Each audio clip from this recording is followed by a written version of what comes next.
আমি প্রথমেই জনাব মাহমুদুর রহমান মান্না আপনার কাছে যেতে চাই যে মান্না ভাই, আমি বরং আপনাকে উদ্ধৃত করে শুরু করি যে ৯ ডিসেম্বর, ৯ ডিসেম্বর মানে আজকের যে প্রথম আলোটা, মানে আমরাও ৯ ডিসেম্বরেই আছি এখন, সেখানে আমরা জি।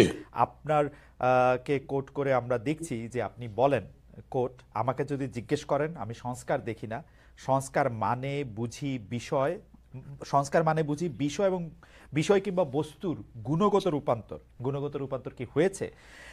আমরা প্রশ্নটা করার ক্ষেত্রে যদি আপনাকে একটু পিছনে ফিরে নিয়ে যায়, আমরা যখন আরেকবার অন্তর্বর্তীকালীন সরকার দেখেছিলাম সেই ২০০৭ সালের ক্ষেত্রে, সেই ক্ষেত্রেও আপনি গুণগত পরিবর্তন এবং দলের ভিতরে বাইরে রাজনীতির পরিবর্তনের কথা অনেক বলেছেন, এবং সেইটাকে সংস্কার বলে সংস্কারপন্থী নাম দিয়ে সংস্কার উদ্যোগ ব্যর্থ হওয়ার পরে আপনার উপরে আসলে নানা ধরনের, মানে আমি কি বলবো যে এটা নানা ধরনের স্টিম রোলার যদি আমরা বলি, বা নানা ধরনের অন্যায় বলি, অত্যাচার বলি, নির্যাতন বলি, সেগুলি আপনারা চলেছে। এখনো আপনি সংস্কার আপনি দেখতে পাচ্ছেন না, যে সংস্কার আপনি কাঙ্ক্ষা করছিলেন।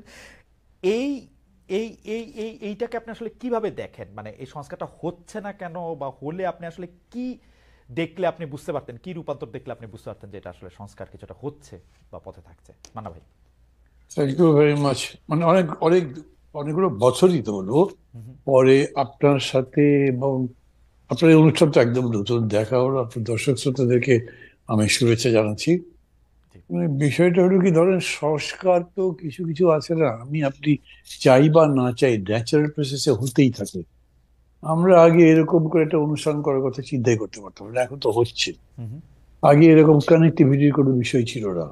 মানে একটা আবিষ্কার পুরা সমাজের মনন অভ্যাস সব বদলে ফেললো, সেটা একটা বিরাট সংস্কার হলো ওই আবিষ্কারের কারণে। বা এরকম আরো কিছু কিছু ঘটনা হয়তো হয় যেগুলো মানে গুণগত ভাবে, আমি আবার বলি, ওখানে যে শব্দটা বলেছি আমি এটা খুব মানে পছন্দ করেই ব্যবহার করি, সেটা হচ্ছে বস্তু বা বিষয়।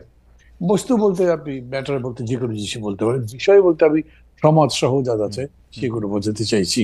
সেরকম যদি পরিবর্তন হয়, তো একটা আছে, যেমন ধরেন আগে বলা হতো, আমি নিজেও বিশ্বাস করতাম, বিপ্লব মানে একটা উল্লম্ফনের মতো পরিবর্তন হয়ে গেল, যেগুলোকে সোভিয়েত বিপ্লব, চীনের বিপ্লবের ক্ষেত্রে বলা হতো। কিন্তু আজকাল, এবং আজকাল বলতে ঠিক ভেরি রিসেন্টলি না, অনেকদিন ধরেই আমি যেহেতু ওই প্রক্রিয়াটাতে ওরকম করে বিশ্বাস করি না, আমি এরকম করে বলি যে একটা রেগুলার কন্টিনিউয়াস সংস্কারের মধ্যে দিয়েই সবকিছু পরিবর্তন হতে থাকে। মানে আমরা সেই যে বনে ছিলাম, কাঁচা মাংস খেতাম, ফলমূল খেয়ে থাকতাম, সেই মানুষ কোথায় আসছি? এবং এরকম করে ধরেন যে আমরা কিভাবে বাস করতাম, এখন আমাদের বাসের মানে বসবাসের জীবন ধারণের স্টাইল কিরকম, কত উন্নত হয়েছে সোসাইটিতে যখন আপনি দেখেন। এবং সেই সোসাইটি মানে রাষ্ট্র হওয়ার পর থেকে যখন দেখেন, তখন এটারও একটা গুণগত রূপান্তরের প্রশ্ন আছে, এবং সেটা হয়ে যাচ্ছে প্রতিদিন। আমি প্রথম বলছি যে ন্যাচারালি তো হচ্ছে। এই যে আপনি শব্দটা বললেন না, সামাজিক বন্দোবস্ত বা রাজনৈতিক বন্দোবস্ত, যদিও বর্তমান সময়ের জন্য আমরা বন্দোবস্ত শব্দটা আমাদের পক্ষ থেকেই চালু হয়েছে বেশি করে, হুম, কিন্তু ঠিক এটা বন্দোবস্তের মধ্যে যাচ্ছে না। দুটো পার্টি নেই, তিনটা চারটা পার্টি নেই, ওটা একটা সোশ্যাল কন্ট্রাক্টের মতো হচ্ছে সেরকমটা। মানে কিরকম, যে একটা কনস্টিটিউশন আমি বদলালাম, তারপরে একটা সোশ্যাল কন্ট্রাক্টে আসলাম, এরকম করে বললে আমার কাছে বলে যে খুব অ্যাপ্রোপ্রিয়েট বলা হয় না। মূল হুম, কথা হচ্ছে গুণগত রূপান্তর, আমি এরকম করেই বুঝি। যেমন ধরেন, গত 15 বছরে দেশের গণতন্ত্র ধ্বংস হয়েছে, নির্বাচন ব্যবস্থা একদম র্যানস্যাক্ট, এটার কিছুই নেই, একদম সর্বশেষ যা যা হয়েছে এগুলো দেখে এখন আমাদের কাছে আকাঙ্ক্ষা কি, একটা গুণগত ভাবে ভালো গণতন্ত্র আসুক, ভালো নির্বাচন আসুক। এই যে ভালো নির্বাচনটা যদি আসে, তাহলে নিশ্চয়ই বলতে পারি যে বর্তমানে যা চলেছে বা গত 15 বছর ধরে যা চলেছিল, সেটার একটা সংস্কার হয়েছে, সেটার উন্নত সংস্করণ আমরা দেখতে পাচ্ছি। সেই অর্থে যদি বলেন, দেন নাথিং হ্যাজ হ্যাপেন্ড। এবং কথাটা কেন আসছে, যেহেতু 5ই আগস্টকে কেন্দ্র করে দুই ধরনের কথা হচ্ছে। কেউ কেউ বলছেন একটা বিপ্লব হয়েছে, বিপ্লব মানে তো আরো বড়। আমি বিপ্লব হয়েছে এরকম বলি না, কারণ ওই যে গুণগত রূপান্তরের প্রশ্নটা আমি আনি, আমি বলি যে বিশাল একটা উত্থান হয়েছে, বিশাল একটা গণ অভ্যুত্থান বলে সেরকম হয়েছে। তো সেই গণ অভ্যুত্থানের মধ্যে দিয়ে আকাঙ্ক্ষা যেটা তৈরি হচ্ছে, সেটা কিন্তু একটা স্লোগানে এসছে। ধরেন আমার পার্টি, আমি বলি যে আমি একটা কল্যাণ রাষ্ট্র করতে চাই, কেউ হয়তো একটা ইসলামিক রাষ্ট্র বলে, কেউ যে যার যেরকম করে তার পলিটিক্যাল গোল টার্গেট বলে। কিন্তু এই আন্দোলন, এই স্লোগানের মধ্যে দিয়ে সবাইকে একাত্ম করে ফেললো, আমরা একটা নতুন বাংলাদেশ চাই। নতুন বাংলাদেশ মানে কি? পুরানো যা যা ছিল, পরিত্যাজ্য, বর্জ্য, যেটা আমাদের জন্য কষ্টদায়ক, পীড়াদায়ক ছিল, যেটা আমাদের জন্য লজ্জাজনক ছিল, যেটা সাধারণ মানুষের জন্য অপমানকর, মানে নিন্দার হোক, যেটা সাধারণ মানুষের জন্য আপনার অসহ্য এরকম ছিল, সব মধ্যে একটা স্বচ্ছ, আরামপ্রদ, বাসযোগ্য, উন্নত রাষ্ট্র গড়ে তুলবো, দেশ গড়ে তুলবো। এটাই হচ্ছে আমরা এখন মানে সংস্কারের এই আধুনিক রূপটা বলবো। তো ওই মান্না ভাই, আকাঙ্ক্ষাটা। মান্না ভাই, একটা বিষয় কি একটু ছোট করে জানতে চাইতে পারি কিনা? সেটা হচ্ছে এরকম, আপনি যেরকম একটি আদর্শ রাষ্ট্রের চাহিদার কথা বা কাঙ্ক্ষার কথা আপনি বলছেন, কিন্তু আমি তো আমার বিবেচনায় দেখতেছি যে কেউ কেউ মনে করছেন যে তারা আসলে গণতন্ত্র বা যেরকম চান বা নতুন বাংলাদেশ চান যেরকম, সেটা হচ্ছে যে আওয়ামী লীগ যে অপরাধগুলি করেছে, সেটা করার স্বাধীনতাটাকে তারা গণতন্ত্র মনে করতেছেন, তারা নিজেরা করার ব্যাপারে, মানে এটা আওয়ামী লীগের করতে দেবো না, আমি করব। মানে খালেদ, এইটা তো ধরেন আপনি প্রশ্ন যদি আমাকে করেন, এটার কি কোনো উত্তর আছে? আওয়ামী লীগ যা যা করেছে সেইটা করার স্বাধীনতার নাম, হ্যাঁ, হ্যাঁ। মানে স্বাধীনতা, ওই স্বাধীনতা মানে কি কোনো গণতন্ত্র, না নির্বাচন, না সংস্কার নাকি? Those are all bad things এক কথায়। জি। যা যা ছিল বাজে জিনিস, সেই জিনিসটা না কোনোভাবেই সংস্কারের কিংবা নতুন বাংলাদেশ গড়ে তোলার মধ্যে ওই আকাঙ্ক্ষা ছিল না। আর একটা ওকে। জিনিস আমি আপনাকে বলি, কিছু আছে না, হয়তো উচ্চারিত হতে হবে এরকম কোনো কথা নেই।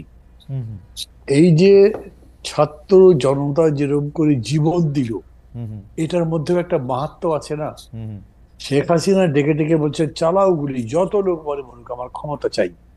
আর হুম, তারা জবাব দিচ্ছে আমরা তো মারছি, কিন্তু একটা মরে চারটা দাঁড়িয়ে যায়। হুম, এরকম তো আমরা আগে দেখি নাই।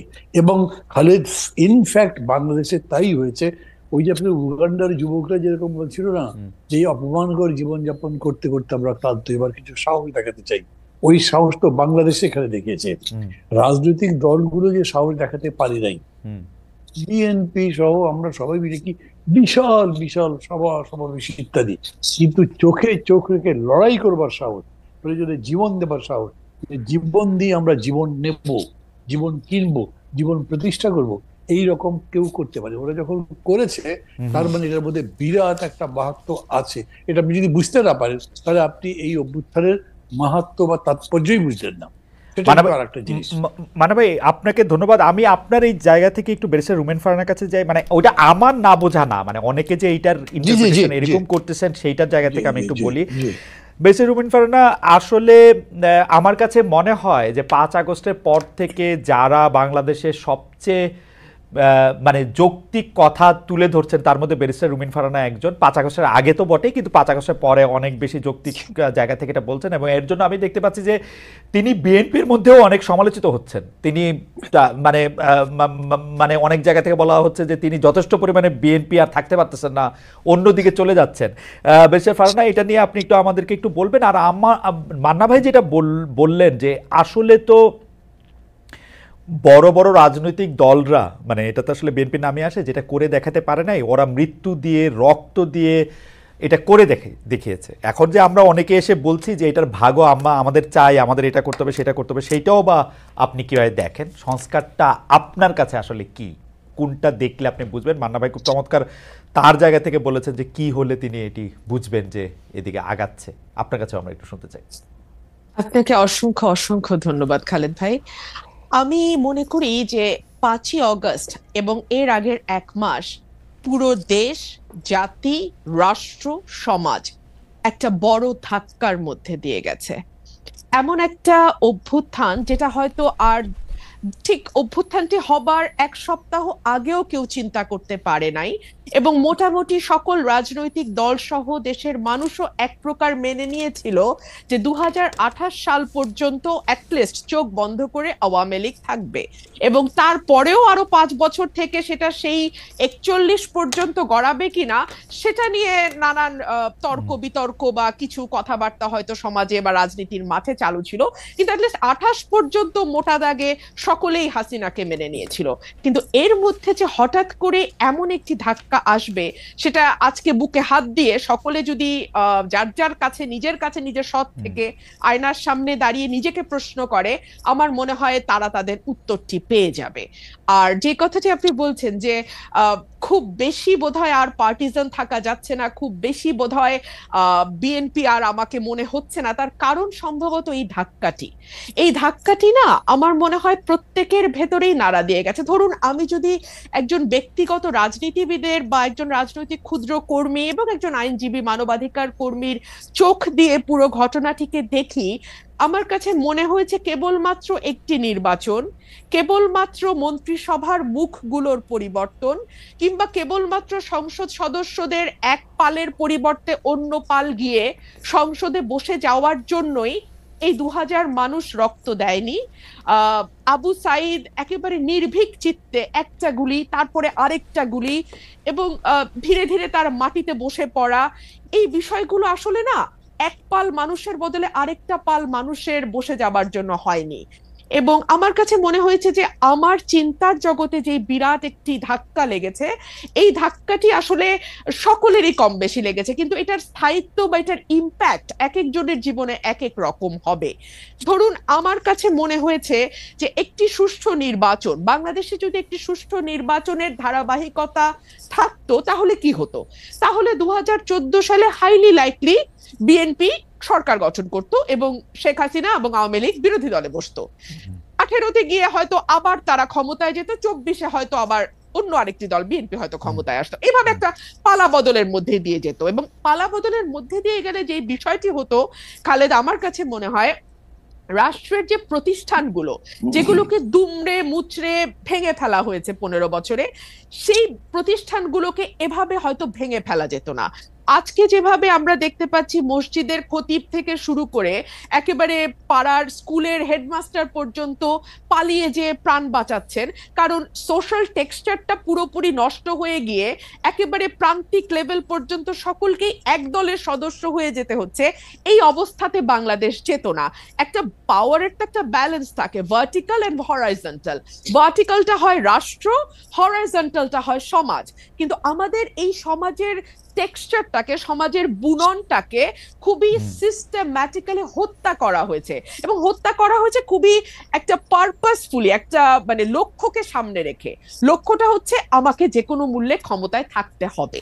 সুতরাং এইরকম ভুল যদি পরবর্তীতে কোনো রাজনৈতিক গোষ্ঠী এই ভুলটি করবার ন্যূনতম চেষ্টা করে, এই দেশের মানুষ কিন্তু মরতে শিখেছে, এবং ওরা কিন্তু একটা ভীতির মধ্যে ছিল। হ্যাঁ, 15 বছর লিখতে ভয় পায়, বলতে ভয় পায়, নিজেকে এক্সপ্রেস করতে ভয় পায়, ইচ্ছা করে একটা পালের মধ্যে লুকিয়ে থাকে, সেই জায়গা থেকে একটু ইন্টারাপ্ট করি। আপনি যেই অবস্থাটা বর্ণনা দিলেন, আপনার মনে কি এই শঙ্কাটা রয়ে গেছে, যেহেতু আপনি শুরু করেছিলেন যে এক পাল মানুষ থেকে আরেক পাল মানুষ, আপনার মধ্যে কি এই শঙ্কা রয়ে গেছে যে বিএনপি আসলেও তাদের ইয়াটা একটা লম্বা হবে এবং প্রায় একই ধরনের জায়গা হবে, যেইটা মানে যেই আশঙ্কা মান্না ভাইয়েরও আসে, সেই আশঙ্কা কি আপনারও আসে যদি আসলে এই গুণগত পরিবর্তনটা না হয়? দেখুন, বিএনপি 17 বছর নানান রকম জুলুমের মধ্যে দিয়ে গেছে। এই জুলুমের শিক্ষা বিএনপি কতটা নিয়েছে এটা বিএনপি ক্ষমতায় আসলেই আরো পরিষ্কারভাবে বোঝা যাবে। তবে বিভিন্ন জায়গায় আমরা যেই মেসেজগুলো পাই, সেই মেসেজগুলো খুব সুখকর নয়, এবং এটা যে সুখকর নয় এটা তো বিএনপির চেয়ারম্যান নিজেই স্বীকার করছেন, তাই না? তো তাহলে অথচ উনি কিন্তু বারবার ওনার নেতাকর্মীদের সতর্ক করছেন। এখানে দুটো তিনটা বিষয় হতে পারে, যে এক হচ্ছে যে ওনার বক্তব্য কি ওনার দলের তৃণমূলে যারা এই ধরনের কর্মকাণ্ডের সঙ্গে যুক্ত হচ্ছেন, মধ্যম পর্যায়ের যারা যুক্ত হচ্ছে। একটা সেকেন্ড বেশি ফারানা, আপনি যখন এই কথা বলছেন, আমাদের একজন দর্শক এই মন্তব্য পাঠিয়েছেন যে ফেসিস্ট আমলে রুমিন ফারানার প্রতিবাদী ভয়েস আমাদের সকলকে প্রেরণা যোগাতো, এখন কিছু কিছু এলাকায় বিএনপির অপকর্মের বিরুদ্ধে আমরা কি সেই একই কণ্ঠ শুনতে পাবো কিনা? ইন্টারেস্টিং, আমি ঠিক এই কথাটাই বলছিলাম, তাই না খালেদ ভাই? হ্যাঁ, তো এই ওনার এই কথাটা কি lower level, lower tier, mid tier and high tier খুব বেশি গুরুত্ব দিচ্ছে না? গুরুত্ব না দিলে কেন দিচ্ছে না? কারণ তারা কি মনে করছে যে কোনো ব্যবস্থা নেওয়া হবে না? কিন্তু আমরা তো বেশ কয়েকটি জায়গায় ব্যবস্থা নিতেও দেখলাম, তাই না? যদিও পরবর্তীতে আমরা দেখেছি যে অনেককেই আবার স্থগিত পদ আবার ফিরে এসছে, কিংবা বিরাট অভিষেকও হয়েছে দলে। তো এগুলো কি আসলে একটা বার্তা পৌঁছায় যে আসলে খুব বেশি কিছু হবে না, এই প্রথম একটু একটু ব্যবস্থা হবে, পরে আবার যেই থোর বড়ি খাড়া খাড়া বড়ি থোর? তো এই কথাগুলো বলবার একজন রাজনৈতিক কর্মী হিসেবে আমার বাংলাদেশে বসে একটু কিছু টোল আছে ডেফিনেটলি, তাই না? সো ফর এক্সাম্পল, সেই টোলটা কি হতে পারে? আমি নিজেও নিজের সাথে হিসাব করেছি। সেই টোলটা হতে পারে যে হয়তো আমাকে নমিনেশন দেওয়া হবে না, মন্ত্রিত্বের হয়তো প্রশ্ন থাকবে না। কিন্তু দেখুন, একটা রাষ্ট্র গঠন করতে এই ছোট ছোট জিনিসগুলোতে ছাড় দেয়া, আমার এমপি না হওয়া, কিংবা আমার মতন আর 10 জন যদি কারো সাহস, আমি জানি না 15 বছর আমি সাহস দেখি নাই, আগামী 10 বছর আমি সাহস দেখবো কিনা, Khaled, I am very sorry. আমি না বেরিসা ফারানা, আমাকে না বেরিসা ফারানা, আপনাকে একটু থামাই এ পর্যায়ে। আমি শুধু প্রশ্নটা করে রাখি, সেটা হচ্ছে যে আপনি একাদশ জাতীয় সংসদে অন্যতম বিরোধী কণ্ঠস্বর ছিলেন, সংসদের মধ্যে সংসদের বাইরে, কিন্তু যারাই বিগত 3 সংসদ নির্বাচন অংশ নিয়েছেন, সংসদে গিয়েছিলেন, তাদের ভালোভাবে দেখছে না বৈষম্য বিরোধী ছাত্র আন্দোলনের নেতারা বিগত 3টি নির্বাচনের সমালোচনা করলে একই সঙ্গে সংসদে থাকা ঠিক হয়েছে কিনা সেটি প্রশ্ন করছে। আমাদের দুটি প্রশ্ন, যে আপনি আসলে অন্য কোনো রাজনৈতিক দলে, বিশেষ করে এই বৈষম্য বিরোধী ছাত্র আন্দোলনে যদি একটি রাজনৈতিক দল সংগঠন করে, সেখানে আপনি যাবেন কিনা, এক। আর দুই হচ্ছে যে আপনি যে আশঙ্কাটি করছেন যে আসলে নমিনেশন মনোনয়ন না পাওয়ার ব্যাপারে, সেটির ক্ষেত্রে আমি সেটা বলছি না। খালেদ, আমি একটু ক্লিয়ার করি, না হলে না খুব একটা হেজি হয়ে থাকে। মানে আমি বলছি, এই ঝুঁকিগুলো বাংলাদেশের প্রেক্ষাপটে তৈরি হয়। আমি পাবো না বা পাবো কোনোটাই বলছি না, এই ঝুঁকি তৈরি হয়। এখন এই ঝুঁকি নেওয়ার দেশের স্বার্থে, দেশের কল্যাণ, এবং যে ধরেন একগুচ্ছ মানুষ, কয়েক লক্ষ মানুষের কিন্তু একটা প্রত্যাশা যে 15 বছর তো ওই মানুষটিকে আমরা সত্য বলতে দেখেছি, সাহসী ভূমিকায় দেখেছি, এখন কি তিনি ওই জায়গাগুলোতে কম্প্রোমাইজড হয়ে যাবেন? একটি নমিনেশনের জন্য কিংবা একটি মন্ত্রিত্বের জন্য কোনো কম্প্রোমাইজ করবেন? আমি আসলে বেছে নিয়েছি কম্প্রোমাইজ না করাটাই। ওকে, আমরা ওই প্রশ্নটা, মানে আপনি বৈষম্য বিরোধী ছাত্র আন্দোলনের সঙ্গে যাবেন কিনা, তারা রাজনৈতিক দল করলে, সেই প্রশ্নটাতে আমরা একটু পরে আসবো। আমি আবারও আপনাদের দর্শকদের, মানে আপনার এই পজিশনের অনুবাদ দর্শকদের কারো কারো কাছে কি, সেটি একটু আপনাকে শোনাই, শুনে আপনি একটু মান্নান ভাইয়ের কাছে যাই। মাহফুজ আহমেদ, তিনি ইংরেজিতে বলছেন, the lady is hypocritical, she doesn't prefer Awami League but she has soft corner for student wing of Awami League. যাই হোক, এটা আপনাকে দেখে কেন মনে হলে সেটা আমি জানি না, সেটা তার অনুবাদ। আমি একটু মান্না ভাইয়ের কাছে আসি, যে মান্না ভাই, আপনার মনে আছে যে কয়েক বছর আগে বিএনপি নেতা সাদেক হোসেন খোকার সাথে একটি টেলিফোন সংলাপ সরকার ফাঁস করে, শুধু ফাঁস করে থেমে থাকেনি, এর কারণে আপনাকে জেলেও নেওয়া হয়েছিল, জেল কাটতে হয়েছিল। সেই আলোচনায় ক্যাম্পাসে ছাত্রলীগের ক্ষমতা খর্ব করা, আন্দোলনে ছাত্রদের আত্মত্যাগ, এমন সব বিষয় ছিল। 24 সালে এসে আমরা দেখলাম ছাত্রলীগকে ঢাকা বিশ্ববিদ্যালয় ক্যাম্পাস থেকে বিতাড়িত করা, আবু সাইদ মুগ্ধের মতো ছাত্রদের আত্মত্যাগের কারণেই সরকারের পতন হয়েছে।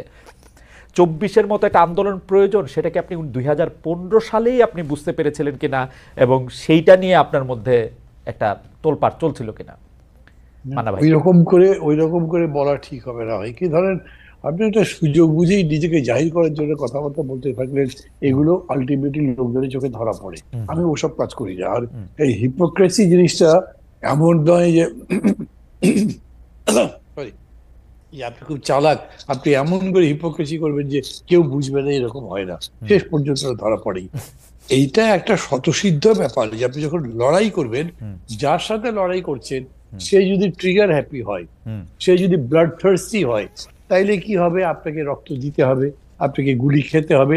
আপনি যদি সেটা রাজি না হন, তাহলে আপনি আন্দোলন থেকে রিটায়ার করতে হবে আপনাকে। আমি এইটুকু বলেছি। কিন্তু ধরেন একটা পর্যায়ে এসে এটা খুবই স্পষ্ট হয়েছে যে এই সরকার এমনি এমনি যাবে না, এবং তার জন্য রক্ত দিতে হবে, তার জন্য জীবন দেওয়ার প্রয়োজন আছে, অনেক বেশি কষ্ট সহ্য করতে হবে।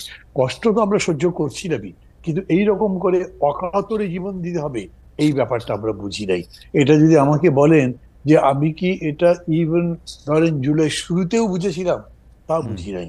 কারণ কি, মানে নিজের বিবেকের মধ্যে এটা কল্পনাতে আসতে পারেন না, কল্পনাতে আসতে পারে যে এইরকম করে কেউ মানে নৃশংস হতে পারে, এরকম করে কেউ হৃদয়হীন হতে পারে। এইটা আমার বিবেচনার মধ্যে আসেনি। যদি আমি খুব অনেস্টলি বলি, আমি কয়েকটা বক্তৃতায় বলেছি Sheikh Hasina she has a, কি বলবো, মেটালিক হার্ট। ওইটা একটা জেনুইন হিউম্যান হার্টটা, যদি হতো তাহলে এই যে মায়ের কান্না ইত্যাদিতে এত দেখে উনি এগুলো নিশ্চয়ই বিচলিত হতেন বা ঘুরে দাঁড়াতেন বা ঘুরে যেতেন, করেননি তো। সেই কারণে শেষের দিকে যেটা হবে সেটার পক্ষে আমি একটা কথা বলি। ধরেন এই যে একটা খুব ঐতিহাসিক ঘটনা, একটু ছোট্ট একটা জোকের মতো করি, বাংলাদেশের ঐতিহাসিক জায়গা কি জানেন? বিশাল আন্দোলনের মধ্যে দিয়ে সরকারের পথের পর বিরোধী দলের নেতা পলায়ন, পুরো পার্টি পলায়ন করেছে, এই হ্যাঁ, উদাহরণ আছে। হ্যাঁ, আবার সাম্প্রতিক উদাহরণটা হয়েছে এরকম যে বিশাল বিশাল গণঅভ্যুত্থানের সরকারের পতনের পরে যে মূল বিরোধী রাজনৈতিক দল তারা সাইড লাইনে আছে, তারা কিন্তু সামনে নাই, আন্দোলনের পতাকা তাদের হাতে নাই। এই যে এই ঘটনাটা ঘটলো, এটা কেন? এটা না বোঝার কারণে। 28 অক্টোবরের আগে যখন আমাদের লিয়াজো কমিটি বসছে, তখন কি প্রোগ্রাম করব আমরা, এই আলোচনা হয়েছে। আমি খুব স্ট্রেট বলেছি যে আমাদের নিজেদের কিন্তু এটা রেডি থাকতে হবে যে এরকম পরিস্থিতি হতে পারে। রাইট। কারণ তারা তো ঘোষণা দিয়েছে যে তারা এগুলো করতে দেবে না, সমাবেশ করতে, কিছু করতে দেবে না। তখন মানে আমি ঠিক নাম বলে কাউকে ইমপ্লিকেট করতে চাচ্ছি না, কিন্তু তারপর বিএনপির পক্ষ থেকে বলা হয়েছে, ভাই কত লোক মারা যাবে। I said you have nothing to do, কি করবেন আপনি?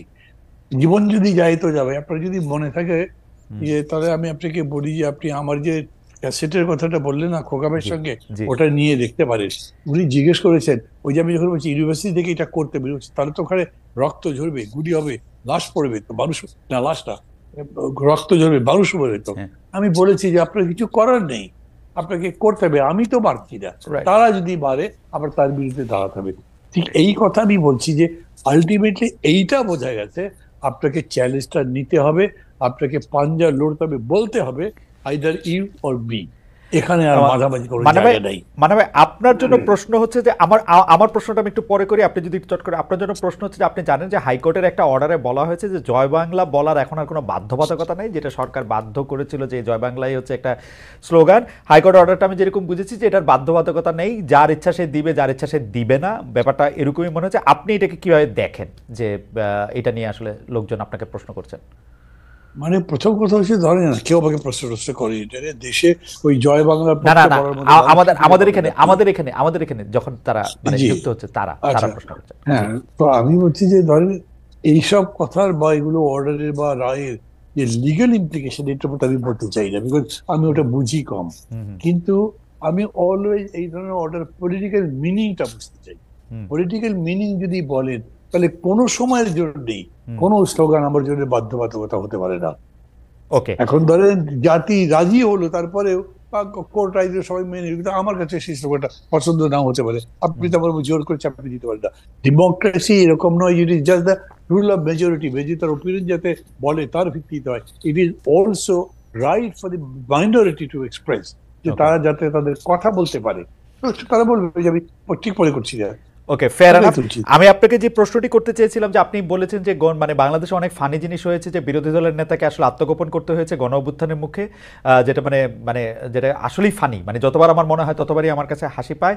আপনি বলেছেন যে এত বড় একটা আন্দোলনের পরে প্রধান বিরোধী দলের হাতেই আসলে আন্দোলনের পতাকা নাই, সেইটাও একটা মনে রাখার মতো বিষয়। কিন্তু আমার কাছে যেটা হচ্ছে খুব মনে হয় যে শেখ হাসিনা, যিনি কারো কথা চিন্তা না করে কাউকে কোনো কিছু না জানিয়ে চলে গেলেন, পালিয়ে গেলেন, এখন আবার তিনি বলছেন তাকে আসলে পালাতে বাধ্য করা হয়েছিল, এবং তিনি বক্তৃতা দিচ্ছেন, সেই বক্তৃতা নিয়ে তার নেতা কর্মীরা আবার মানে এটা নিয়ে উৎফুল্ল হচ্ছেন। এই ব্যাপারটাকে আপনি আসলে রাজনৈতিকভাবে কিভাবে বিশ্লেষণ করেন? মানে আমি আওয়ামী লীগ করলে তো আমি মানে তার উপরে এতই রাগ করে থাকতাম বা এতই আমি মনে কষ্ট পাইতাম, এইটা এইরকম কেন? মানে এটা আমি একটু মানা ভাই আপনার কাছ থেকে একটু শুনতে চাইবো। আমি একটু বেরেসা ফারানা থেকে আসি, একটু আপনি এটা একটু মানে আপনি একটু মানে আগে প্রশ্নটা করে রাখলাম যে বেরেসা ফারানা, আমি আসলে প্রশ্ন করেছিলাম যে বৈষম্য বিরোধী ছাত্র আন্দোলনের মধ্যে আপনি আসলে যুক্ত হবেন কিনা, এটা হবেন কিনা, আর জয় বাংলা নিয়ে আসলে আপনার মতামত আমরা একটু শুনে নিতে চাই, যেহেতু প্রশ্নটা উঠেছেই।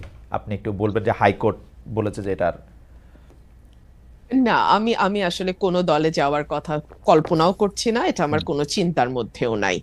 আর দ্বিতীয় যে প্রশ্নটি, জয় বাংলা স্লোগান, দেখুন পুরাটাই তো পলিটিসাইজ হওয়া। এই যে আপনি না আলাদা আলাদা ভাবে কোনো প্রতিষ্ঠানকে রক্ষা করতে পারবেন না।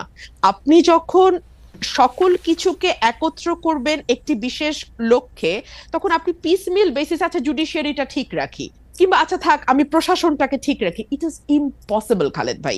সেই কারণেই যেটা হয়েছে, জুডিশিয়ারি প্রতিটি নিয়োগ, প্রতিটি পদোন্নতি, অ্যাপেলেট ডিভিশনে যাওয়া, অ্যাপেলেট ডিভিশন থেকে কে চিফ জাস্টিস হবেন সেটা নির্ণয় করা, এই সকল কিছুই আসলে রাজনৈতিক সিদ্ধান্তে হয়েছে। এবং আপনি চিন্তা করে দেখেন, এই যে আবারও সেই ইতিহাস টানতে হয়, স্বাধীনতার 54 বছর খালেদ ভাই, হ্যাঁ, আমাদের কিন্তু আকাশের যত তারা আইনের তত ধারা, তাই না? অথচ একটা বিচারক নিয়োগ আইন আমরা কেউ করলাম না। কেন করলাম না? কারণ আমরা না আসলে আমাদের খাস বল্টু পিল্টু লালটুকে বিচারক হিসেবে দেখতে চাই।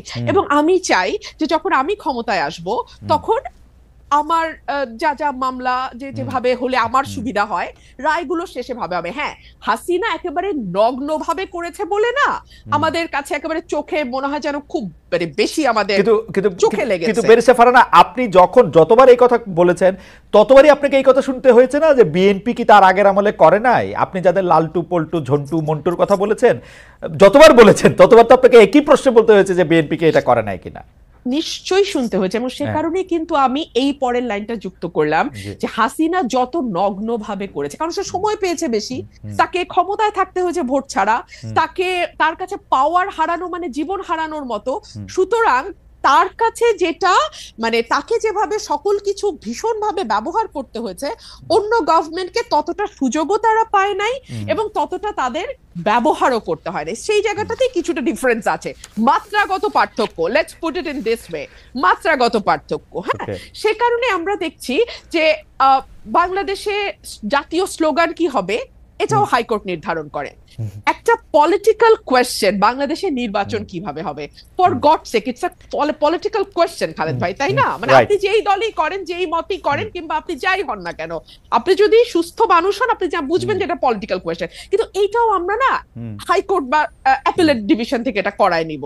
আবার ধরেন আমাদের সংবিধানকে আমরা মোটা দাগে একটা পারিবারিক বইয়ের মতো করে ফেলবো, আমরা যা যা চাই তার সবই সংবিধানে থাকবে, এবং এমন সব অদ্ভুত প্রপোজিশন আমরা সংবিধানে দেব যে আমরা সামনে ভবিষ্যতে যত সংসদ আসবে সেই সবগুলো সংসদকে আমরা বেঁধে ফেলার চেষ্টা করব। মানে তারা কি কি আইন করতে পারবে, কি কি পারবে না, সংবিধানের কোন কোন অংশ তারা 2/3 কেন 3/4 মেজরিটি দিয়েও চেঞ্জ করতে পারবে না, এরকম অংশ আমরা সংবিধানে বলে আবার সেটা লিখে দেব যেটা অপরিবর্তনীয়, which itself is unconstitutional, okay, which itself is unconstitutional. So এগুলোর মধ্যে দিয়ে তো বাংলাদেশ গেছে। সে কারণে আমি মনে করি খালেদ ভাই যে আমরা না একটা ঝাঁকি খেয়েছে বাংলাদেশ, মানুষ, দেশ, রাষ্ট্র, সরকার ঝাঁকি খেয়েছে। কিন্তু এই ঝাঁকিটাতেই যে আমরা একেবারে ঠিকঠাক ফিটফাট হয়ে বিলাতি কায়দার ওয়েস্টমিনিস্টার গণতন্ত্রে অভ্যস্ত হয়ে যাব, কিংবা ইভেন ঘরের পাশের ভারতের গণতন্ত্র আমরা বুঝে যাব, এটা ভুল। আমাদেরকে আরো অনেক দূর যেতে হবে খালেদ ভাই, অ্যাটলিস্ট ভারতের পর্যায়ের একটা গণতন্ত্র এবং প্রাতিষ্ঠানিকীকরণের দিকে যেতে আমাদের আরো 50-100 বছর সময় লাগবে। এবং সেই কারণে আমি আমার আগের সেগমেন্টের কথা ধরে আমি একটু সূত্র ধরে বলি যে আমাদের মতন মানে ধরেন অ্যাজ অন টুডে আমার যে ভূমিকা, হ্যাঁ, এটার জন্য আমাদের মতন মানুষদেরকে কিছুটা প্রাইস পে করতে হবে। পে করতে করতে করতে করতে এক সময় গিয়ে, সেটা আজ থেকে মেবি 70 বছর 80 বছর পরে, হয়তো দলগুলোর ভেতরে সেরকম ডেমোক্রেসির চর্চা আসবে, হয়তো রাষ্ট্রের ভেতর সেরকম ডেমোক্রেটিক ভয়েস আমরা পাবো যেটা একটা স্মুথ ডেমোক্রেসিকে সাপোর্ট করে। এইটুকুই আমি বলতে পারি। বেরিসা ফারহানা, তাহলে আমরা এরকম ধরে নিতে পারি যে আপনার কথা থেকে যদি আমরা একটা উপসংহার টানতে চাই যে ধরেন সবগুলি দল, বিএনপি ইনক্লুডেড, এর মধ্যে গণতন্ত্র আসতে 70-80 বছরের মতো লাগতে পারে। দেখুন, আমি it's just a speculation, it could be 50 years. আচ্ছা ঠিক আছে, আমি আচ্ছা ঠিক আছে, it all depends on the will of the people. আমার দেশের মানুষ আসলে কি চায়। ওকে, রাইট। হ্যাঁ, আমার দেশের মানুষকে সচেতন করার দায়িত্ব আমাদের, কতটুকু সচেতন করা হবে, কত সময় নিয়ে হবে, এটা তাদের উপর। আমার বেশি ফারহানা, আমি একটু আসি আপনার কাছে, আমি মান্নাভাইকে যেতে চাই। মান্না ভাই, আমি আপনাকে প্রশ্ন করেছিলাম যে এটা তো এরকম হওয়ার কথা যে নেত্রী আসলে, আপনি আপনার এই প্রশ্নের জবাবটা দেওয়ার আগে যেহেতু একটু অধিকার চর্চা করতে পারিনি কি, আমি যে প্রশ্নটা আপনি রুমিন ফারহানা করেছেন, আচ্ছা শিওর, তাহলে আপনি একটু বলেন। আমরা একটু আপনাকে আরেকটা জিনিস শোনাই যে আমরা দর্শকদের কাছে প্রশ্ন করেছিলাম যে নির্বাচনের আগে বড় ধরনের সংস্কার করা হবে, এমন মন্তব্য করেছেন প্রধান উপদেষ্টা ডক্টর মোহাম্মদ ইউনূস অন্তর্বর্তী সরকারের এই অবস্থান সমর্থন করেন কিনা, বড় ধরনের সংস্কার করা হবে এটা সমর্থন করেন কিনা, সেইটা সমর্থন করেন 83% দর্শক, সমর্থন করেন না হচ্ছে 17% দর্শক। আমাদের জন্য একটা স্টেগারিং নাম্বার, 145,000 মানুষ, মানে 1,45,000 মানুষ ভোট দিয়েছেন এটার মধ্যে। মান্না ভাই, মানে 1,45,000 একটা বিপুল সংখ্যা। জি মান্না ভাই, আপনি বলতেছিলেন। জি, আপনি বিষয়টা বলে রাখবেন, যে প্রশ্ন করেছে সেটাও বলে রাখবেন, কিন্তু আমি এইটার লোভ সামলাতে পারছি না, প্লিজ প্লিজ, মানে অনধিকার চর্চা করবো তো বলছি। ধরেন ওবায়দুল কাদের আর মাহমুদুর রহমান মান্না দুজন প্রতিদ্বন্দ্বী ছাত্র নেতা ছিল, কিন্তু ওবায়দুল কাদের আমার কাছে ডাকসু নির্বাচনে কোনো পাত্তাই পাইনি। তারপরে আমি আওয়ামী লীগে থাকলাম না, আওয়ামী লীগে যোগ দিয়েছি, থাকতে পারলাম না বা থাকলাম না। এখন ওবায়দুল কাদের আওয়ামী লীগের সাধারণ সম্পাদক হয়ে গেলেন। তখন আমাকে কোনো কোনো মানুষ এরকম করে বলেছে, ভাই ওবায়দুল কাদের সাধারণ সম্পাদক হয়ে গেল, আপনি দলটা ছেড়ে দিয়ে থাকলে আপনি তো হতে পারতেন। আমি তাদেরকে বলতাম না, আমি হতে পারতাম না, কারণ শেখ হাসিনা যে তু করে তাকে দিবে, আমাকে দিবে না। আমি ওটা জানি, বুঝি বলেই আমি ওখানে থাকিনি। এখন end of the day Khaled, আমি বলি যে আমি মনে করি I am right, Obaidul Quader রং। এখন কি অবস্থা দেখলে তো তাই বোঝাই যায়, খুব স্পষ্ট বলা যায়। তো এই কারণে যখন প্রশ্নগুলো করেন না আপনারা, বা ধরেন অন্যরা কেউ জিজ্ঞেস করে, যিনি জবাব দিচ্ছেন বা যাকে প্রশ্ন করেছে তাকে আপনার ভাবতে হবে যে এই মানুষটা উইথ অল অডস যেভাবে ফাইট করেছেন, that is the glory, that is the victory. এবং এইটা মানুষের মধ্যে কিন্তু ইনস্টিলড হয়ে যায়। না হলে আমি এখন মানুষের এত ভালোবাসা পাই কেন? আমি কিন্তু অনেস্টলি বলি, আমি মনে করি মানুষের ভালোবাসা আমি প্রায় শিখতে পারছি এখনো, এরকম দেখি।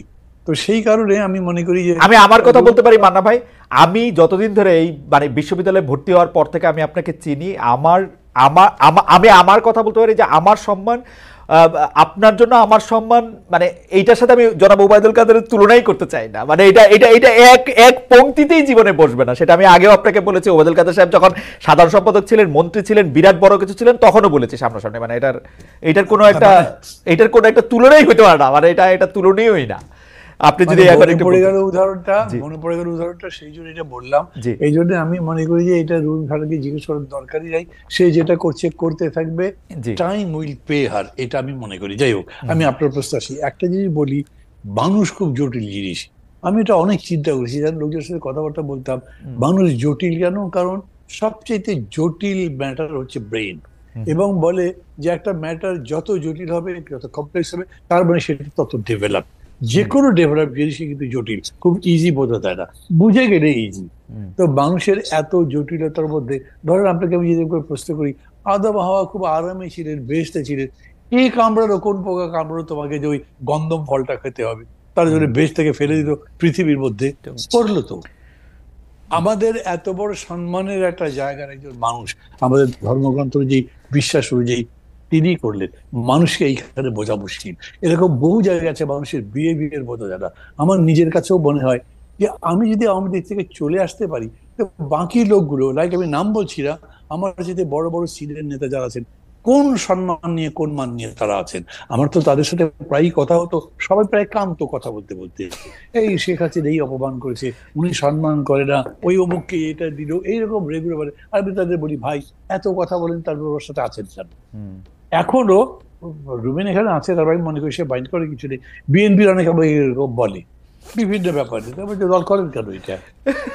তো কি করবো আমি? সেই ভাই আপনাকে আমি যে ভাই আপনাকে আমি দল ছাড়তে বলছি না, আমি কোনো দল ভাঙার কাজ করি না, কিন্তু আপনার যদি মনেই হয় যে আপনার এই দলে অসম্মানিত হচ্ছেন, আপনি থাকেন কেন ওখানে? আপনি চলে আসেন। কিন্তু মানুষ এটা করে না। এই জায়গাটা আপনি কোনোদিন কিছু দিয়ে ব্যাখ্যা করতে পারবেন না। আর রাজনৈতিক ভাবে তো নয়, হ্যাঁ রাজনৈতিক ভাবে একটাই ব্যাখ্যা দিতে পারেন, তা হচ্ছে তারপরেও যারা থাকে তারা আরো বড় কিছু পাওয়ার আশা করে। তারা মনে করে, আচ্ছা কথার কথা ধরেন না, মানে ভাই এই জায়গার মধ্যে আপনি যদি একটু জনগণের অবস্থা ব্যাখ্যা করতেন। নেতাদের কথা তো আমরা বুঝলাম, তারা হয় কোনো একটা হালুয়া রুটি অন্য কোনো কিছুর জন্য তারা এটার মধ্যে এটা থাকলো, তারপরে হচ্ছে যে আওয়ামী লীগে থাকলে অনেক, জনগণের কি প্রবলেম? না না, আলাদা করতে পারবেন না তো, আলাদা করতে পারবেন না। এই জন্য যেগুলো অভিজ্ঞতা আমার আছে খুব, আমি যখন প্রথম আমার এলাকাতে ইলেকশন করতে গেছি, তখন তো টেলিভিশনে আমার নাম বলে, আবার এলাকায় এরকম কোনো নেতাই ছিল না যাদের নাম টেলিভিশনে বলে, যাদের নাম রেডিওতে বলে। লোকজন শোনে আর আমাকে দেখে আর বলে, আপনি এত বড় নেতা, আপনার পার্টি কই?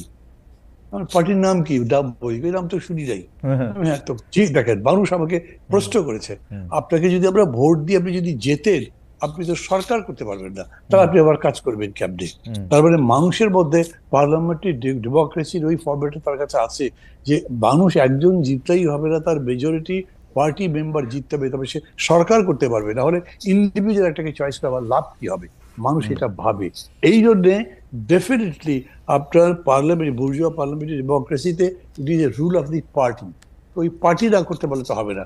আমি মাহমুদ আবুল মান্না যদি আজকে বাংলাদেশের মানুষ রায় দেয় উনি হচ্ছেন বাংলাদেশের সবচেয়ে ভালো মানুষ, সবচেয়ে জ্ঞানী মানুষ, সবচেয়ে বুদ্ধিমান, বিচক্ষণ ইত্যাদি ইত্যাদি, কিন্তু আর কোনো পার্টি নেই, আবার কি দাম আছে? আমি তো ডক্টর ইউনূসের মতো চান্স পাবো, ডক্টর ইউনূস এত বড় নোবেল টোবেল পেয়ে আন্তর্জাতিক ব্যক্তি হওয়ার পরে একটা চান্স পেয়ে উপদেষ্টা হয়েছে, বাকি ওরকম কত লোক আছে কেউ হতে পারেনি। তো কাজে ইন্ডিভিজুয়াল দিয়ে ওরকম পারবেন না আপনি, ওইখানে দল লাগবেই। এবং ওই কারণেই দল যদি বড় হয় তাহলে দলের নেত্রী যিনি তিনি একটা অখাদ্য হলেও মানুষ কি করবে ওটাই মুখে দিয়ে রাখবে, তার কাছে বিকল্প নাই, তো সেরকম করেই রাখবে। এটাকে মানুষের দোষ দিয়ে লাভ নাই। আপনি যদি মানুষের কাছে না না, দলটা থাক, কিন্তু মানুষের মধ্যে এই আকাঙ্ক্ষা আসা উচিত ছিল না যিনি 3টা নির্বাচন ম্যানিপুলেশন করেছেন, যিনি হচ্ছে বাংলাদেশের সকল প্রতিষ্ঠানগুলিকে ধ্বংস করেছেন, মানে সেটা নির্বাচন কমিশন হোক, পুলিশ হোক, আমলা হোক, বিচার বিভাগ হোক, ইউ নেম ইট, উনি করছেন। মানুষের মধ্যে থেকে এইটা আসা উচিত না, ঠিক আছে আমরা আওয়ামী লীগ করবো কিন্তু উনাকে বাদ দিয়ে এইটা করার কথা জানেন। আমি বিশ্বাস করি, ধরেন আমি বিশ্বাস করি, প্রমাণ দিতে পারবো না, যদি দেশের সামনে নির্বাচন হয় 1 বছর পরে, আমি এটা প্রস্তাব করছি না, আমাকে কেউ ভুল বুঝলে আমি তাদের কাছে ক্ষমা চাইছি, সেই নির্বাচনে আওয়ামী লীগও আছে, ধরেন নির্বাচন করতে পারছে, কেউ কোনো মারপিট করছে না, বাধা দিচ্ছে না, সভা ভাঙছে না, ওই ভোটে আওয়ামী লীগ গো হারাহারি। হ্যাঁ আমি মনে করি তাই। তারপর ধরেন এই যে একটা উদাহরণ আছে, যেরকম ফ্রান্সে বাঁকো তো 4 নম্বর পার্টি ছিল, সে জিতলো কিভাবে? আমাদের দেশে এরকম হতে পারে। আমি প্রায় বলি বক্তৃতায়, আমার খুব প্রিয় একটা সেন্টেন্স বলেন, অতিকায় হস্তি বিলুপ্ত হইয়াছে, টিকটিকি টিকি আছে। ওই বড় আছেন এই অহংকার করলে কিন্তু কোনো লাভ হবে না। আর সিংহ বনের রাজা হাতি নয়, যদিও হাতি প্রাণী হিসেবে বড়। এই জন্যে মানুষের চয়েসের উপরে আপনার ভরসা থাকতে হবে, মানুষের চয়েসটাই শেষ কথা। তবে এখন মানুষের যদি সেই এডুকেশনটা না থাকে তাহলে তার বিলম্ব হবে।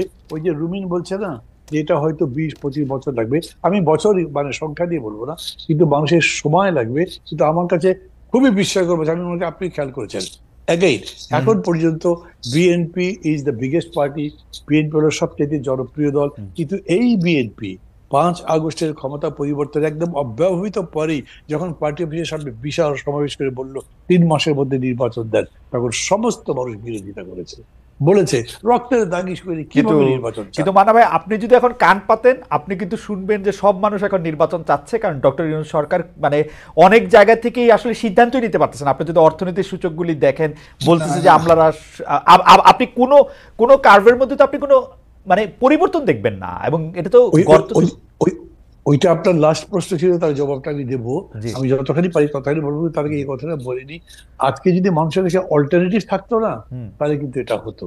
ধরেন কোনো কারণে মানুষ এখন মনে করছে না বিএনপি তো আওয়ামী লীগের মতোই করছে, তারপরে ভোটের মাঠে গিয়ে এসে দেখলো যে বিএনপি আছে বিগেস্ট, কাছাকাছি আছে, ধরেন কথা জামাত, কিন্তু কাছাকাছি বাড়ি কি বিএনপি যদি 80 হয় তাহলে জামাত হলো 10। না, জামাতের এত শক্তি নাই মনে হয় মান্না ভাই, আমার মনে হয়।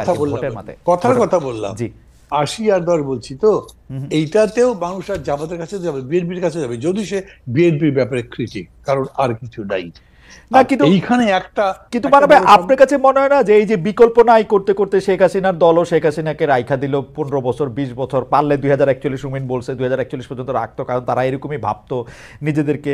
বিকল্প তো আসলে তৈরি হয় না, মানে বিকল্প যতক্ষণ পর্যন্ত বিকল্পের মতো দেখতে লাগে ততক্ষণ পর্যন্ত কেউ এটাকে নেয় না, এটা তো অবভিয়াস হইতে হয়।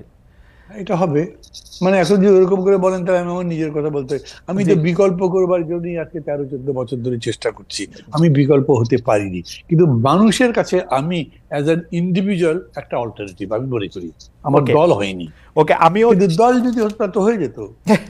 আমরা একটা প্রশ্ন মানা ভাই আপনার কাছে কিছু শোনার বাকি, কিন্তু আমরা একটা প্রশ্ন আসলে ব্যারিস্টার রুমিন ফারহানাকে করতে চাই, যেটা আবার আপনার কাছে আমরা আপনি লাস্ট প্রশ্ন যেটা করেছেন তার জবাবটা আমি বলি, তারপরে জি বলেন প্লিজ বলেন।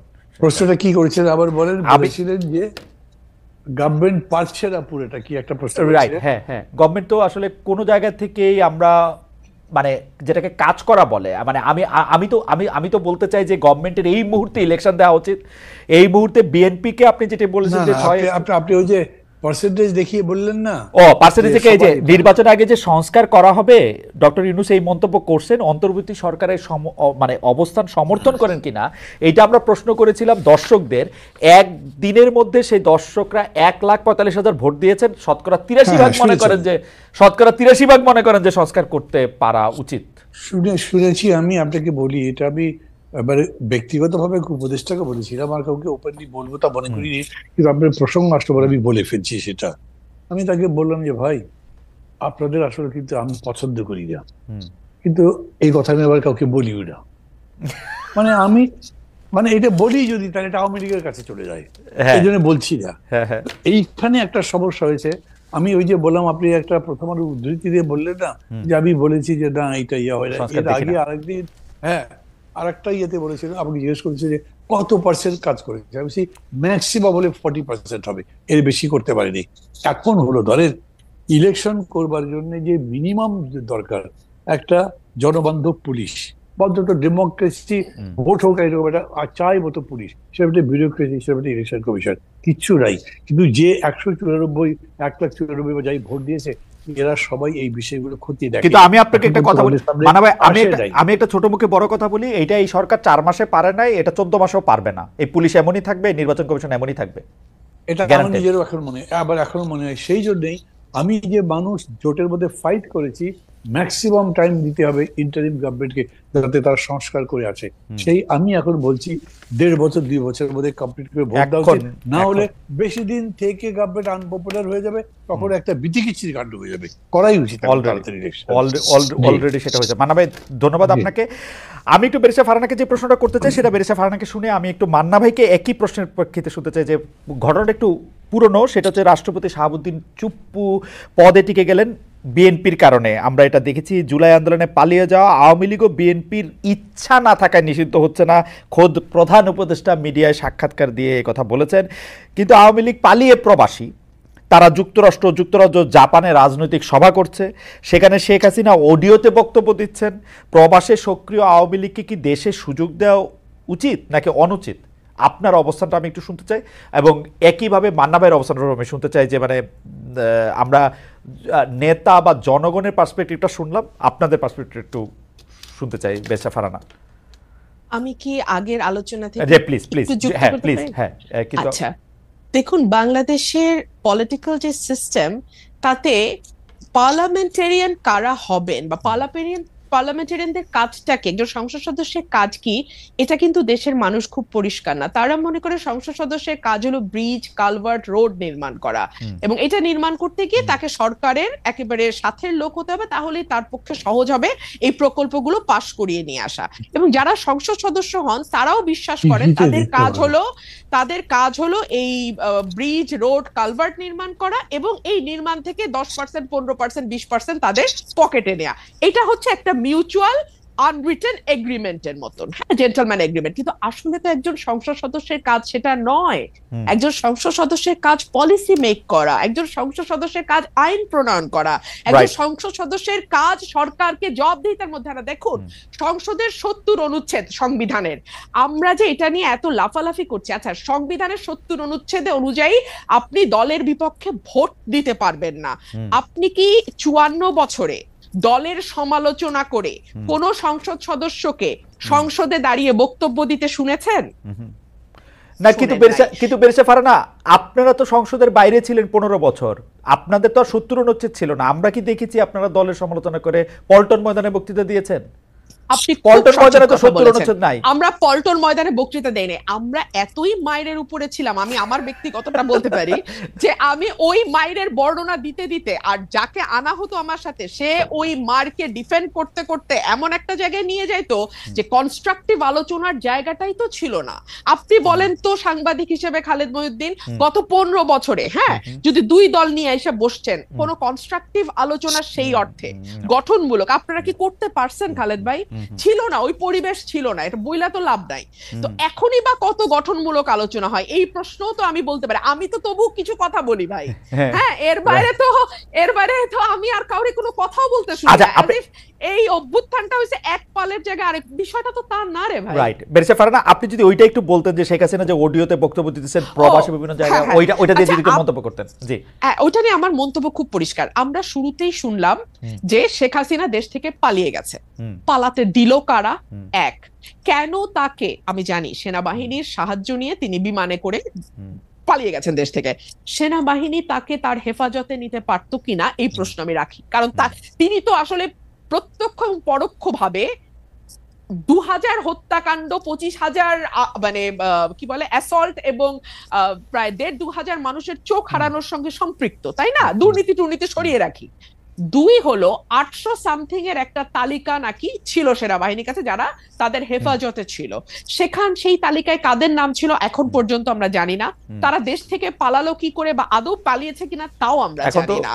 আচ্ছা, আমরা অল্প কিছু লোককে বিচারের আওতায় আনতে দেখলাম, এবং ফর এক্সাম্পল সালমান এফ রহমানের বিরুদ্ধে খুনের মামলা।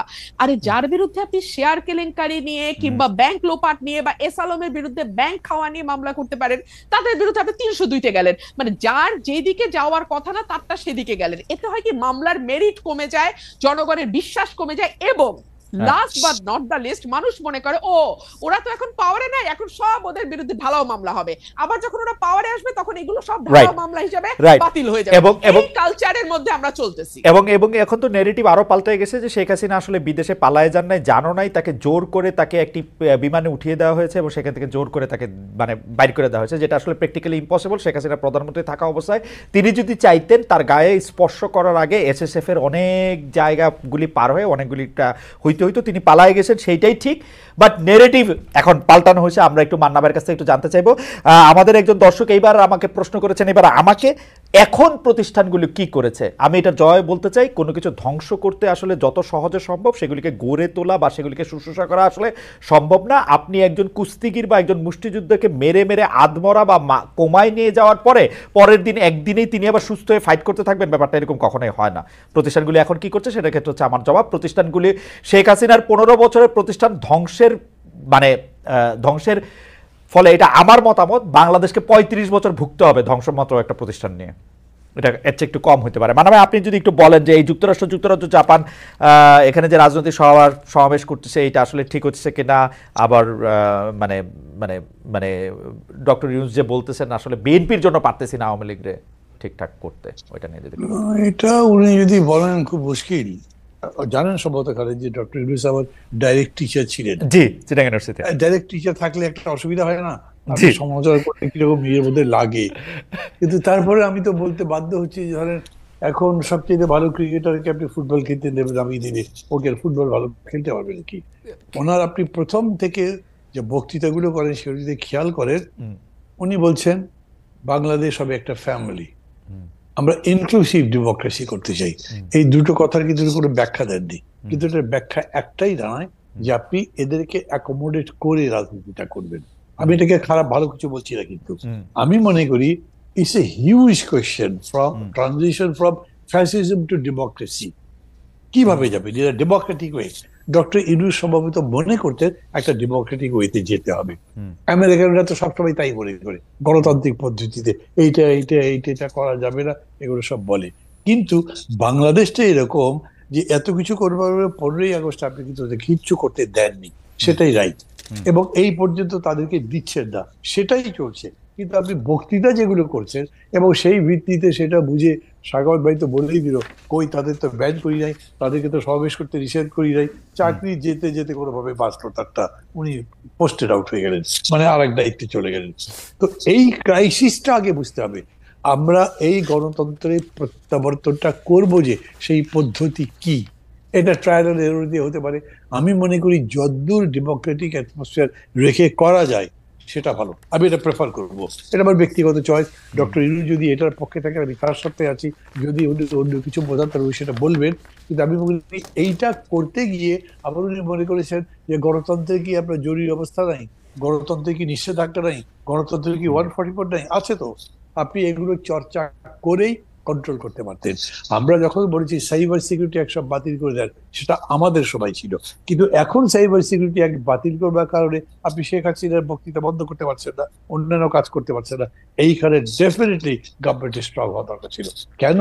আমাদের দেশ তার অতখানি অভ্যস্ত নয়, অতখানি শিক্ষিত নয়। শেখ হাসিনা আবার বক্তৃতা করছে, তার মানে ওর কিছু হয়নি, তো ঠিকই আছে। কমন পিপল তো এরকম করে ধারণা করে, কিন্তু সাধারণত এরকমই হয়, পড়ে যাওয়ার পরে, পতন হবার পরে, পরাজয়ের পরে তাকে দেখা যায় না জনসমক্ষে। ব্যাপারটা এখন উল্টা হয়ে গেছে। এই জন্য তাদেরকে বলছে স্ট্রেংথ আছে। যদি এরকম হয় যে সুশাসন দিয়ে ডক্টর ইউনূস গণতন্ত্র প্রতিষ্ঠা করতে পারতেন, তাহলে শেখ হাসিনা আর আওয়ামী লীগ নিয়ে ফিরে আসতে পারতেন কিনা সমস্যা। কেন? যে এই 15 বছরে যে দুঃশাসন, লুটপাট যা যা করেছে, তার পক্ষে কোনো ন্যারেটিভ তো তারা তৈরি করতে পারতো না। তারা মানুষের কাছে কি নিয়ে আসবে? আমাকে ভোট দাও, আমি জনগণের পক্ষে আছি, তোমরা আমাকে সমর্থন করো। কেন? এই 15 বছরে আমি এই কাজ করেছি, ওরা ভুল বলছে, এটা তারা বলতে পারবে না। কারণ হচ্ছে জলজান্ত এমন অনেকগুলো উদাহরণ আছে, মানে যেমন তার পিওর যে 400 কোটি টাকা কামাই করছে, অথবা ধরো এই যে 2টা মেট্রো স্টেশন ঠিক করতে লেগেছে মাত্র 100 কোটি টাকার নিচে, উনি বলেছে লাগবে 400 কোটি টাকা। তারপরে কত বড় চোর উনি নিজে, এটা তো বোঝা যাচ্ছে, মানুষ কিন্তু বোঝে। এর ফলে আমি মনে করি এটাও একটা ট্রায়াল আর এরর ভেতরে যেতে পারে, কিন্তু তার সাথে সাথে একটা সুশাসন আর একটা হচ্ছে দক্ষ শাসন, যেটা নিয়ন্ত্রণও করতে পারে, যেটা এনার্কি কিংবা ভায়োলেন্স কে কন্ট্রোল করবার মতো ক্ষমতা রাখে। নট ওই যে ছাত্রদের পার্টিদের সেরকম করে না, কত তাড়াতাড়ি পুলিশটা অর্গানাইজ করতে পারেন, কত তাড়াতাড়ি সবগুলো এজেন্সিকে অ্যাক্টিভ করতে পারেন, কিন্তু গভর্নমেন্ট তো সেগুলো ফেল করছে। ফলে হয়েছে কি, এখন প্রশ্নটা বড় করে তৈরি হয়েছে, তো ওরাই কি আবার ফিরে আসবে? অনেকে ভাবছে এগুলো। এই ভাবনাটাও আপনি একদম মানে মৃত্যু ঘটাতে পারতেন যদি আপনি বাজার দরটা ঠিক করতে পারতেন, আপনি ট্রাফিক কন্ট্রোল করতে পারতেন, জ্যাম কমাতে পারতেন। এবং আবার বলি, এখন তো আসলে পুলিশের ঘুষটুস তো চলছে ভেতরে ভেতরে, শুরু হয়ে গেছে, খালি পুলিশের মধ্যে না, সিভিল অ্যাডমিনিস্ট্রেশন এগুলো শুরু হয়েছে। এমনি মানা ভাই, এরকমও তো মানে এটা তো আসলে শোনা কথাই, এই সরকারে যারা আছেন যে উপদেষ্টারাও কি ঘুষ খাচ্ছেন এখন? কথা তো শুনি বাজারে, বাজারে কথা বাজারে শুনি। এখন ধর এই যে আপনাকে যেটুকু আমি বললাম, এটা একটা স্বীকৃতির মতো ব্যাপার হলে বেচারার একটু বিপদে পড়বে, তাদেরকে এটা ফেলতে চাই না, কিন্তু যদি করে থাকে তাহলে এর চাইতে বড় রকম সমালোচনা তো তাদের সামনে পড়তে হবে। কে খাতির করতে যাবে বলেন? তারপরে দৃশ্যমান যদি হয় বিষয়টা তাহলে হবে। তাছাড়াও যখন উনি এই ছাত্রদেরকে উপদেষ্টা নিয়োগ করলেন, তখন কিন্তু অনেকে প্রশ্ন করেছে এই বিষয়টা, মানে ছাত্রদেরকে আন্দোলনে জিতেছে বলে ক্ষমতাই আনতে হবে, এটা তো একটা কথা না। দ্বিতীয় কথা, যদি আপনি আনলেনও, তারপর তাদেরকে গাইড করবার প্রশ্ন ছিল, আপনি তাদের হাতেই কন্ট্রোল দিয়ে দিলেন, তারাই সব চালাতে যদি লাগে, তাদের তো লার্নিং এর পিরিয়ডটাই ঠিক মতো শেখা হলো না, তাহলে কি করবে? উনি যখন নিজে বক্তৃতা করেন, ওই ওল্ড ইয়েদের বাদ দাও, তোমাদের নিজেদের করতে হবে, that is not the right way to say things. Because আপনি অভিজ্ঞ লোকজন ইয়ে না হলে তো, আপনি আছেন ডক্টর মোহাম্মদ ইউনূস, 84-85 বছর বয়স, আপনাকে থাকতে হচ্ছে কেন? আপনাকে আপনাকে একটু আমি ইয়ে করছি, কারণ আছে যে চ্যানেল 24 কে হ্যান্ড ওভার করার জন্য আমরা চ্যানেল 24 আসলে তাদের ওই যে টপ অফ দ্য আওয়ার নিউজের মধ্যে চলে যাবে। আমরা আরো কিছুক্ষণ আপনাদের সঙ্গে থাকতে চাই, সেই জন্য হচ্ছে চ্যানেল 24 নিশ্চয়ই তাদের বিজ্ঞাপন এবং অন্যান্য কিছুর জন্য আমরা চলে যাবে। আমরা আপনার কাছে যে বিষয়টি এখন জানতে চাইবো, এটি একটি শেষ বিষয়, আপনি তো কিন্তু এই বিষয়টি আবার রুমিন ফারহানাকেও জানতে চাইবো, সেটি হচ্ছে যে ভারতের পররাষ্ট্র সচিব বাংলাদেশ সফর করেছেন। দুটি বিষয় তিনি অনেক কথা বলেছেন বলে মিডিয়াতে এসছে, দুটি বিষয় হলো আমাকে সবচেয়ে বেশি মানে আমাকে নাড়া দিয়েছে। একটি হচ্ছে তারা বলেছে যে আগের সরকারের সাথে তাদের যে সম্পর্ক ছিল, এই সরকারের সাথেও তারা সেই সম্পর্কই রাখতে চান। এই প্রসঙ্গে তারা মনে করিয়ে দিয়েছেন যে ডক্টর ইউনূসকে যেই বিদেশি সরকাররা সবচেয়ে আগে সমর্থন জানিয়েছেন, অভিনন্দন জানিয়েছেন, তার মধ্যে মোদী সরকার একজন। আর দুই হচ্ছে তারা একদম স্পষ্ট বলতে চেয়েছে যে ভারত এবং ভারতীয় মিডিয়া এক না। আমি আপনার একটু জায়গা থেকে একটু শুনবো যে এই যে সোশ্যাল মিডিয়ায় বাংলাদেশ বিরোধী গুজব, অপতথ্য ছড়ানো, বনাম ভারতের পতাকা মারানো, সাবেক সামরিক কর্মকর্তাদের কলকাতা, বিহার, উড়িষ্যা দখলের হুমকি, এগুলিকে আসলে আপনারা পুরোটা মিলে আপনারা কি দেখেন আর কি? আর ভারতীয় মিডিয়ার সার্কাস তো আছেই। মানে আমার আফসোস হচ্ছে আমি একবারের জন্য দেখি নাই, কিন্তু এগুলি আমার কি বলে জানি টাইম লাইনে শুধু আসতে থাকে। এই জনৈক ময়ূক এই করেছেন, সেই করেছেন, লাভ দিয়েছেন, ঝাঁপ করেছেন। আমার কাছে শুধু মনে হয় যে আমাদের তো প্রত্যেকের রিমোট কন্ট্রোলে একটা অফ বাটন থাকে, খুঁজলেও পাওয়া যায়, মানে এটা দেখতে হবে কেন, মানে আমি বুঝি না। কিন্তু মানা ভাই, আপনি ভারতীয় পররাষ্ট্র সচিবের জায়গা থেকে যদি আপনি জিনিসটা একটু বলেন বাংলাদেশ সফর এবং তার বক্তব্য? মানে খালিদ এমনি এটা বলে না যে যুদ্ধের ময়দানে হেরে যাওয়া সৈন্যদের দিয়ে আবার একটা উইনিং ব্যাটল করা যায় না। আমার কাছে মনে হয় ইন্ডিয়া তো চাণক্যের দেশ, তারা খুব বিব্রত আছে শেখ হাসিনাকে নিয়ে।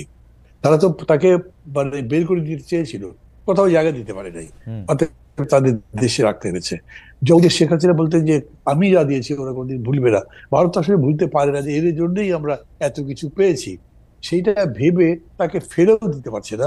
কিন্তু আমি মনে করি না যে তারা মনে করে যে শেখ হাসিনাকে দিয়ে আবার একটা উইনিং ব্যাটল করা যাবে, জিতে তারপর তাকে ক্ষমতায় বসানো যাবে, আগের সেই হারানো সাম্রাজ্য ভারত ফিরে পাবে, আমার এটা মনে হয় না। মানে যদি করেও দ্যাট ইজ শিয়ার স্টুপিডিটি।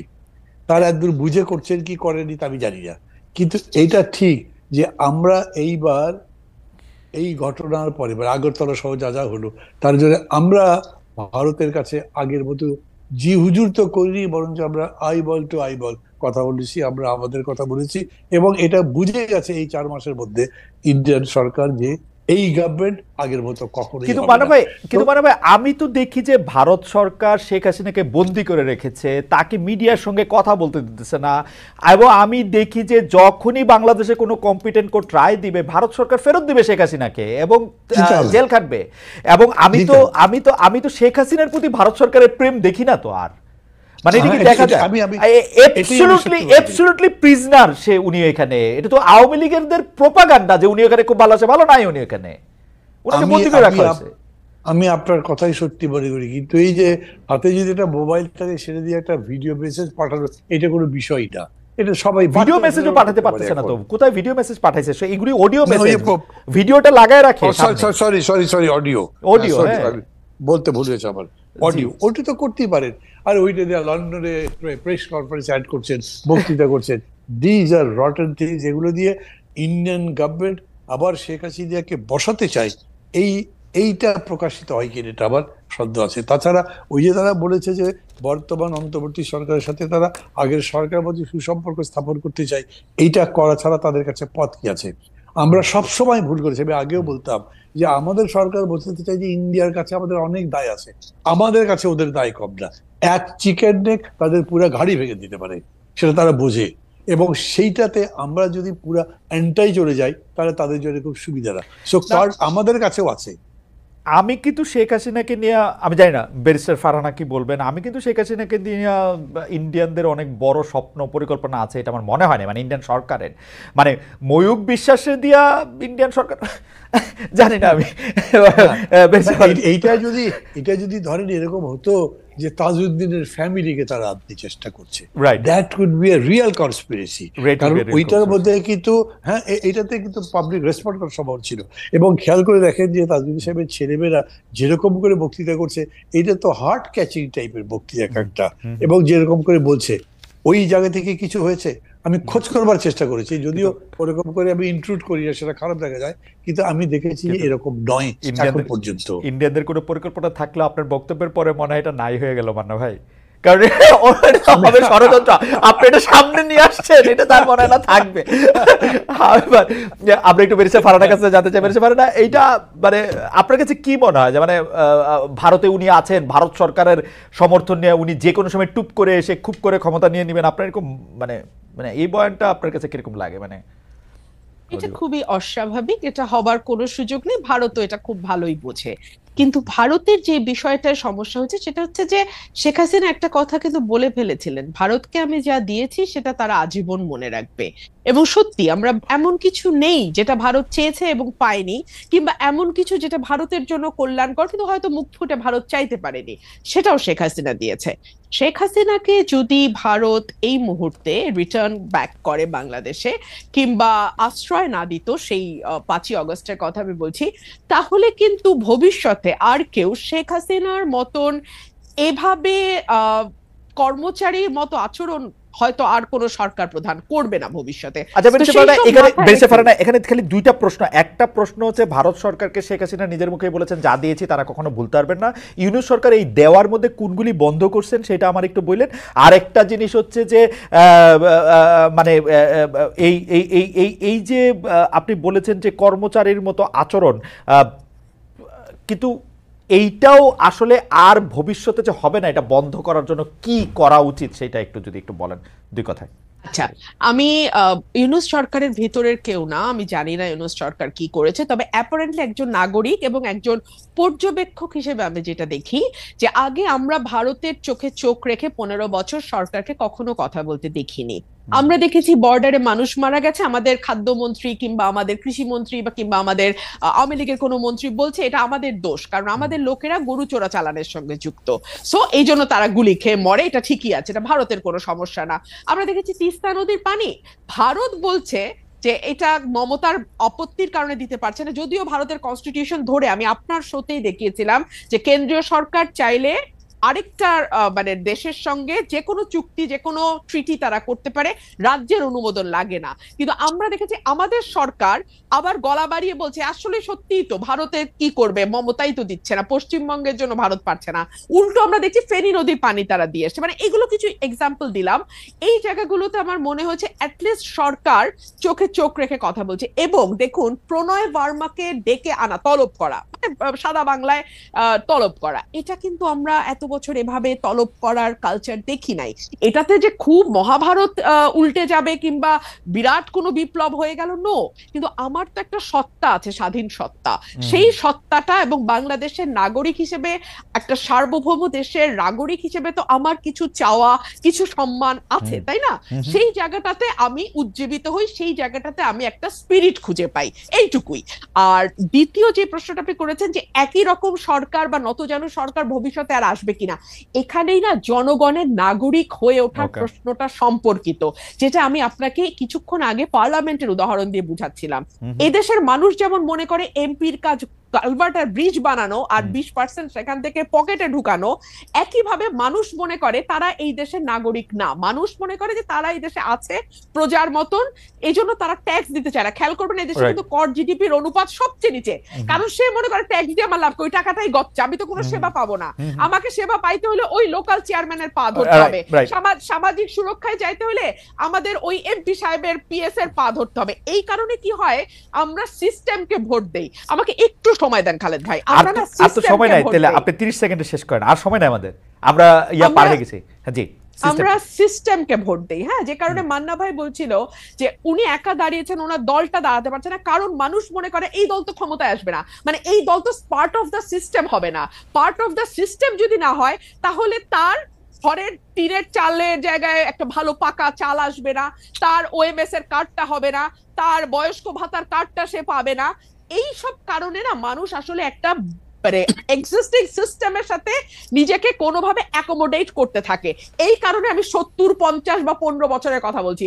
মানুষের ভেতরে সেই নাগরিক হয়ে ওঠা, রাষ্ট্রের অংশীদারত্ব দাবি করা এবং রাষ্ট্রের মঙ্গলে যে দিন শেষে তার বা তার ভবিষ্যৎ প্রজন্মের মঙ্গল হয়, এই বিষয়গুলো তার মগজে ঢোকা একটা প্রক্রিয়ার বিষয়, এবং এই প্রক্রিয়াটা সময় লাগবে খালেদ ভাই।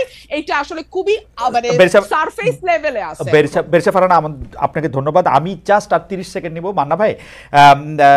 সেটা হচ্ছে যে আজকে ব্যারিস্টার রুমিন ফারহানা কপালে টিপ দিয়ে এসছেন, তো আপনি আমাদের টেকনিক্যাল অসুবিধার জন্য আপনি দেখতে পাচ্ছেন না। অনেকেই মনে করছে যে এই টিপটাও পলিটিক্যাল, আমরা কি একটু political statement by barrister Farhana, আপনি কি এটা নিয়ে 10 সেকেন্ড বলবেন কিনা? আমরা এটা শেষ করে দিচ্ছি না ব্যারিস্টার ফারহানা, আপনি শেষে বলেন। মান্না ভাই, আপনি কি এটা নিয়ে কিছু বলবেন? যে ইভেন্ট টিপ দেখো, আসলে টিপ দেখো পলিটিক্যাল স্টেটমেন্ট মনে হচ্ছে। কেমনে বলবো, আমি তো ওকে দেখতেই পাচ্ছি না কেমন লাগছে দেখতে, আগে সেটা বলতাম।